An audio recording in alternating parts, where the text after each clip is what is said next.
गुजरात के वलसाड़ में श्री लक्ष्य चंडी महायज्ञ का आयोजन किया जा रहा है, जिसमें देश भर से आए साधु संत हिस्सा ले रहे हैं। सोमवार को महायज्ञ के दौरान ब्राह्मण वरण, अरणी मंथन और मंडप प्रवेश की विधि की गई। महायज्ञ के लिए यज्ञशाला में 9 मंडल और 100 यज्ञ कुंड बनाए गए हैं। इन 100 यज्ञ कुंडों में 1 करोड़ यज्ञ आहुतियां दी जाएगी। आपको बता दें कि स्वामी अखंडानंद मेमोरियल चैरिटेबल ट्रस्ट की ओर से इस महायज्ञ का आयोजन किया जा रहा है, जो 26 दिसंबर तक चलेगा। गुजरात के वलसाड़ में बरुमाल क्षेत्र में जो महायज्ञ हो रहा है, श्री लक्ष्य चंडी महायज्ञ, आज उसका पहला दिन है और पहले दिन में ब्राह्मण वरण, पंचांग पूजन और अरणी मंथन होता है। पंडित जी हमारे साथ जुड़े हैं, इनसे जानेंगे कि जो पहला दिन है इसमें जो यजमान यहाँ पर बैठे हैं, जो यहाँ पर बैठेंगे यज्ञ में, मंडप में प्रवेश करने के लिए आज वहाँ पे ब्राह्मण वरण भी किया जा रहा है, अरणी मंथन भी किया जा रहा है। क्या होता है अरणी मंथन? देखिए, पहले तो मैं कुछ यज्ञ के बारे में आपको बताना चाहूँगा कि यहाँ पे ये जो सिद्ध स्थान है, यहाँ पे श्री परमादर्श स्वामी श्री विद्यानंद सरस्वती जी महाराज जी, उनके मार्गदर्शन पे ये लक्ष्य चंडी यज्ञ हो रहा है और ये 5वां यज्ञ है उनके संकल्प के हिसाब से। पहला तो मुंबई हुआ था और ये आज यहाँ पे 5वां हो रहा है। तो ये 5वां यज्ञ जो है, ये 5वें यज्ञ में जैसे आपने बोला कि आज का प्रथम दिन है, तो यहाँ पे ये बहुत अच्छी तरह से ये कुंड मंडप बनाया गया है और ये कुंड मंडप में 100 लोग यहाँ पे आए हैं और हजारों की भीड़ कल से यहाँ पे आने वाली है, ऐसे हमारा आज तक का अनुभव है। तो ये यज्ञ जो होगा यहाँ पे, पहले तो आज शुरू में यहाँ पे गणेश जी की पूजा होगी, माँ दुर्गा की पूजा होगी, उसके बाद फिर मातृ का जो षोडश मातृ का पूजन होता है, वो मातृ का पूजन यहाँ पे संपन्न होगा कि जिससे ये यज्ञ का संरक्षण बना रहे, इसलिए ये मातृ का पूजन यहाँ पे होता है।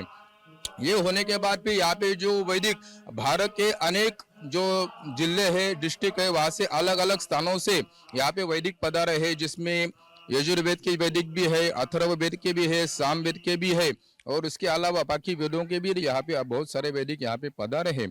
तो ये वैदिक यहाँ पे पूरी जो यहाँ पे मुकुंद शास्त्री मुले जी है, उनके आचार्यत्व में और बाकी ब्राह्मणों की सहायता से यहाँ पे यज्ञ यहाँ पे संपन्न होगा। तो ये ब्राह्मण जो है, इनका यहाँ पे जो उन्होंने अपना जीवन कार्य वेदों के लिए समर्पण किया है, उसके लिए यहाँ पे उनका ब्राह्मण वर्णन किया जाएगा। मतलब उनको बैठने के लिए आसन पैदाने के लिए धोती वगैरह ये सब चीजें दी जाएंगी। बाद में दक्षिणा देके उनका सम्मान किया जाएगा और उसके साथ उनकी प्रार्थना की जाए कि हे ब्राह्मण देवता, ये यज्ञ से हमें कुछ मालूम नहीं, ये यज्ञ की प्रक्रिया कैसी होती है, तो आप हमसे ये यज्ञ प्रक्रिया जो है वो पूरी अच्छी तरह से संपन्न करवाइए। ऐसे ब्राह्मणों से प्रार्थना होगी। इसको ब्राह्मण वर्ण यज्ञ वर्ण बोलते हैं। उसके बाद यहाँ पे होगा फिर मंडप प्रवेश होगा, मंडप की प्रदक्षिणा होगी, मंडप का पूजन होगा और अरणी मंथन। ये क्या होता है, तो जो यज्ञ में अग्नि प्रज्वलित होती है वो माता जी का मुख बोला गया है। तो यहाँ पे ये जो सब जो कुंड बनाए गए हैं, ये अलग अलग कुंडों में अग्नि की स्थापना होगी। तो वो स्थापना कैसे की जाएगी, तो यहाँ पे जो अरणी होती है, अरणी और उसके ऊपर एक मंथा होता है, तो दोनों को मिला के उनको ऐसे एक करके फिर वहां से जो अग्नि निकलेगी, वो अग्नि ये सब जाके वो पवित्र अग्नि बोली गई है, जो यजमान का पुत्र भी बोला गया है। क्यों पुत्र बोला गया है, क्योंकि यजमान का पुत्र क्या करता है, उसकी मनोकामना पूरी करने के लिए वो कार्य करता है। तो इसी तरह से ये यजमान यहाँ पे जो बैठे हैं, इनका जो मनोकामना है, महाराज जी की जो मनोकामना है, विश्व का कल्याण हो, भारत में शांति बनी रहे, भारत की अर्थव्यवस्था अच्छे मार्ग पे चले, ये यहाँ पे संकल्प लेके जो महाराज जी ने ये यज्ञ अनुष्ठान आरंभ किया है, उसकी परिपूर्ति ये यज्ञ से होगी। तो वो माता जी का मुख्य स्वरूप जो यहाँ पे अग्नि स्थापन होगा, वो मंथन से किया जाएगा और मंथन से करने के बाद फिर आज से और नवग्रहों का आज यजन होगा और कल से फिर यहाँ पे सप्तशती पाठ की आहुति पूरी की जाएगी। बिल्कुल, देखिए, और ये 100 कुंड है वो यहाँ पे यज्ञशाला में बनाया गया है, जिसको खास तरीके से है वो सजाया गया है। तैयारियां केले के पत्ते हैं उनसे यहाँ पर की गई है, फूलों से यहाँ पे तैयारियां की गई हैं, समीधा है उसकी भी तैयारियां शुरू हो चुकी हैं, समीधा यहाँ पे लगाई जा रही है। यहाँ पे हवन कार्य में जो है, हवन कार्यों में भगवती का हवन यहाँ पे होगा। तो अलग अलग जो द्रव्य पदार्थ बने, अलग अलग वृक्षों की समिधा यहाँ पे बहुत मायने रखती है और इन समिधाओं से फिर यहाँ पे यजन होगा।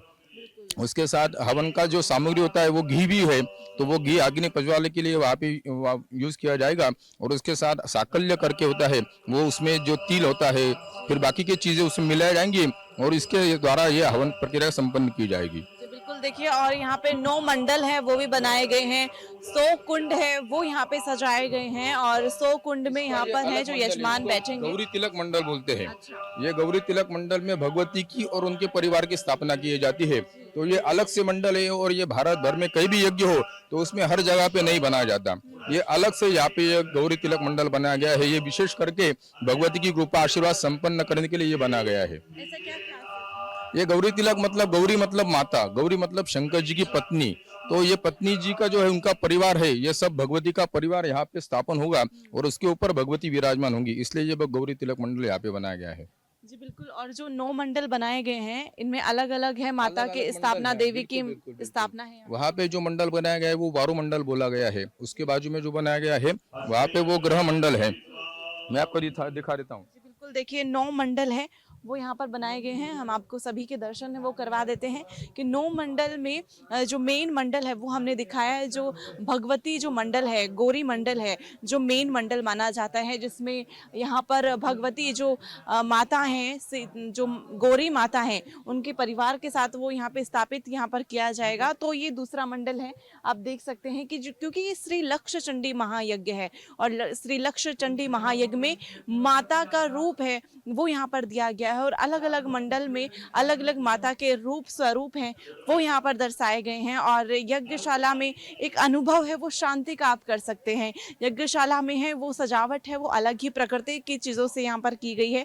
मैं एक बार मेरे कैमरा पर्सन विजय गिरी से कहूँगी एक बार दिखाएं, आपको घुमा करके पूरा जो यहाँ का दृश्य है वो आपको दिखा देते हैं। कितना सुंदर यहाँ का दृश्य दिख रहा है, एकदम प्रकृति की चीज़ों से यहाँ पर सजाया गया है पूरे यज्ञशाला को, और यज्ञशाला बेहद खूबसूरत नजर आ रही है। और तैयारियों में यहाँ पे गुरुकुल के जो बच्चे हैं वो यहाँ पे शिष्य गुरुकुल के यहाँ पे तैयारियों में जुटे हुए हैं। संविधा की पूरी तैयारियां शुरू हो चुकी हैं, और थोड़ी ही देर में तो यजमान दूसरी तरफ बैठे हैं जिनका ब्राह्मण वरण और अरणी मंथन अभी हो रहा है, फिर मंडप प्रवेश उनका किया जाएगा। तो यहाँ पर ये जो पहला है मंडल है, सबसे मेन मंडल हमने देख ही लिया है, और दूसरे मंडल ये हैं। ये जो है इसको वारुण मंडल बोला गया है, भैरव मंडल यहाँ पे बोला गया है। यहाँ पे भैरव भगवती की जो पूजा होगी उसमें भैरवों का बहुत मतलब है, क्योंकि वो यज्ञ का संरक्षण है। तो यहाँ पे ये भैरव मंडल का स्थापन है। वहाँ पे जो है वो नवग्रहों का मंडल है, बीच में जो है वो सूर्य है, यहाँ पे स्क्वायर जो है वो चंद्र है, उसके नीचे जो ट्रायंगल है वो है मंगल, उसके बाजू में एरो जो है वो बुध है, उसके नीचे जो पीले कलर का है वो गुरु है, फिर बाद में ऊपर स्टार जो है वो स्टार मतलब शुक्र है, उसके नीचे ब्लैक कलर का जो दिख रहा है वो शनि है, बाजू में जो हरे कलर का दिख रहा है वो राहु है, उसके बाजू में केतु। ये ऐसे नवग्रह है। और बाद में जो वहाँ पे जो मंडल है वो भगवान शिव जी का मंडल है। तो इन मंडलों की पूजा आज हो जाएगी। तो 9 मंडल हैं। हाँ जी बिल्कुल। वहाँ पे जो है वो क्षेत्रपाल मंडल भी है, वहाँ पे जो वास्तु मंडल भी है, फिर बाद में यहाँ पे योगिनी मंडल भी है, अलग अलग विद्याओं के सामने। शाला की तैयारियों की अगर हम बात करें तो पूरे प्रकृति की चीजों से सजाया गया बिल्कुल है। बिल्कुल बिल्कुल अच्छी तरह से यज्ञ मंडप ये सज गया है, और उसमें दिन ब दिन आगे बढ़ोतरी हो जाएगी। अलग अलग फूलों से, अलग अलग जो चीजें हैं उनसे यज्ञ को सुशोभित किया जाएगा, यज्ञ मंडप को सुशोभित किया जाएगा। देखिए, हमने अलग अलग मंडल के दर्शन आपको सभी को करवाए हैं। जो अलग अलग मंडल यहाँ पे बने हुए हैं, 9 ग्रह के मंडल यहाँ पर बने हुए हैं। जो गौरी महागौरी का जो मंडल है वो वहाँ पर बना गया है। तो जो 9 मंडल है वो यहाँ पे तैयार कर दिए गए हैं, और खास तरीके से इन 9 मंडलों को तैयार किया गया है, और थोड़ी ही देर में है वो यज्ञ है वो शुरू हो जाएगा। लेकिन जो प्रथम दिन में जो अहम विधि होती है, जिसमें ब्राह्मण वरण, अरणी मंथन और मंडप प्रवेश की जो विधि है वो पूरी की जा रही है, उसके बाद में ही जो यजमान हैं उनको मंडप में प्रवेश मिलेगा, फिर हवन होगा और फिर यज्ञ है वो शुरू होगा। जो प्रथम दिन है बेहद ही खास है, जो प्रथम दिन माना जाता है, और ऐसे ही करके धीरे धीरे जो 10 दिन है वो बेहद खास रहने वाले हैं। तो यज्ञ की प्रक्रिया है वो शुरू हो चुकी है, और कुछ ही देर में जो यज्ञ है वो भी शुरू होगा, और प्रथम दिन है वो बेहद खास रहा है। कैमरा पर्सन विजय गिरी के साथ मैं नेहा जोशी, सच बेधड़क, गुजरात।